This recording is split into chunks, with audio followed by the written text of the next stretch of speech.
Lady Blemley knew that her house party was going to be difficult to organize, because it would continue for several days and the guests would have to sleep in her large house. She always tried to invite guests who were talented and entertaining. Some people were invited because they were good at playing cards. Others because they were good at acting. And others because they were good at playing the piano. After all, it was difficult to entertain guests for 3 or 4 days. To this particular house party, Lady Blemley invited Cornelius Appin. People said that he was clever, and in fact Cornelius seemed like the name of a clever man. But when he was at the party, Lady Blemley could not understand why people thought he was clever. He said, very little. One afternoon it was raining, and all the guests were in the living room.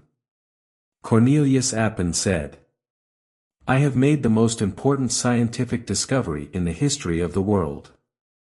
I have worked on this particular problem for many years. What is this fantastic discovery? Asked Sir Wilfrid, another one of Lady Blemley's guests. I have taught animals how to speak our language. Explained Cornelius. Do you have an example of your work here? Asked Sir Wilfrid, who obviously did not believe Cornelius. Yes, I do. Lady Blemley's cat. Toba-Mori. Toba-Mori is my best student. Answered Cornelius. How can we possibly believe? Continued Sir Wilfrid. That you have discovered how to teach animals to talk. Well. Explained Cornelius. I have worked on this problem for many years. I have experimented with thousands and thousands of animals. 7 months ago I began to work with cats. Cats are the perfect animals for my work. They live with us, but they are still like wild animals. And there are cats who are more intelligent than other cats. Toba-Mori is one of these intelligent cats. In fact, he is a super cat. He is the first animal that I have taught to speak perfectly. All the guests looked at Cornelius. Nobody said a word. They thought he was crazy. Or a liar. Finally, after a minute or two, Ms. Resker said, I understand you have taught Toba-Mori to say and understand very simple sentences. Like go, or come. That's very interesting. No, no. Said Cornelius patiently. Little children learn short sentences first. But Toba-Mori is a very intelligent animal. I taught him to speak English perfectly and completely.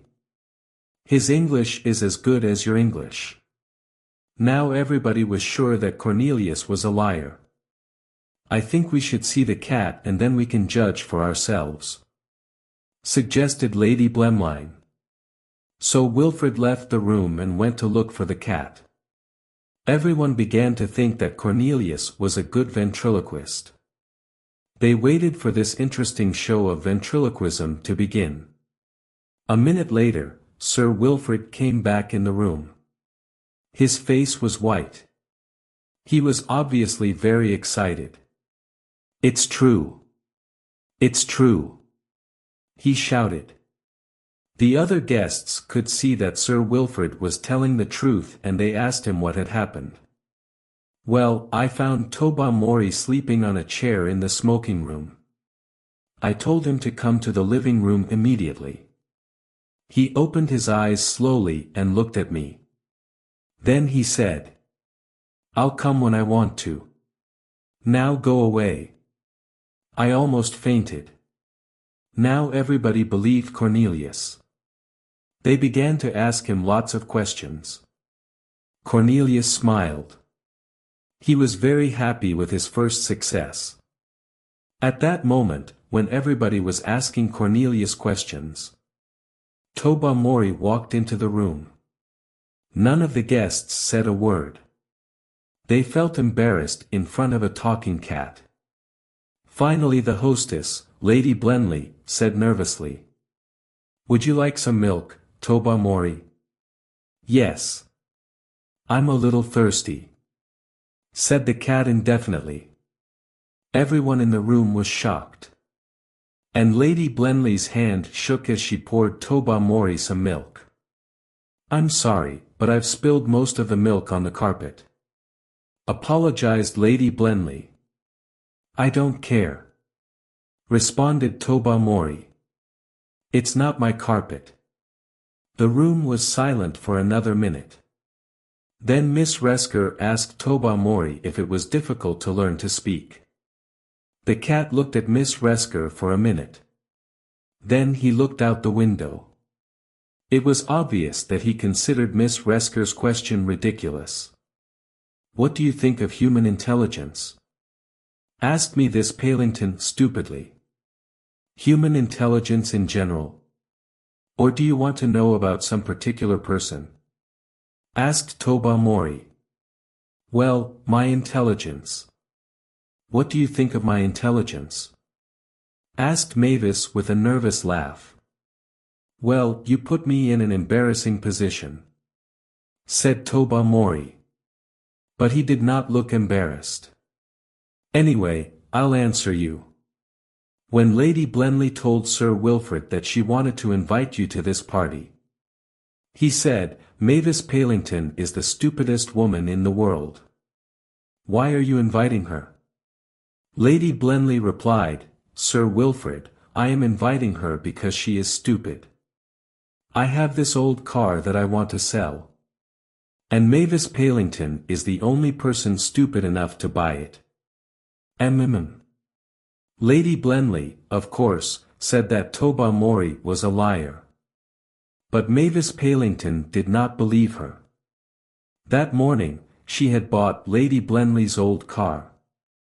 Major Barfield tried to change the subject.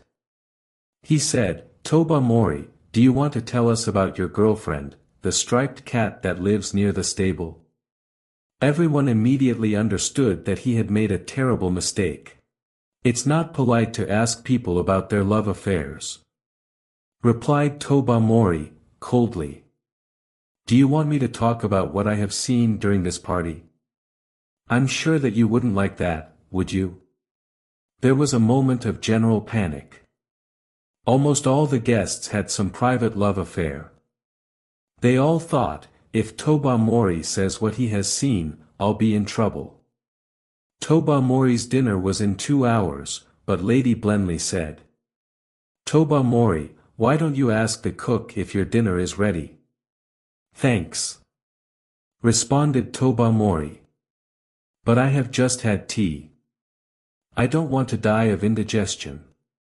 Cats have 9 lives, Toba-Mori, said Sir Wilfrid, trying to be funny. Possibly, was the answer. But only 1 liver. Lady Blenley, are you going to permit this cat to talk about us with the servants?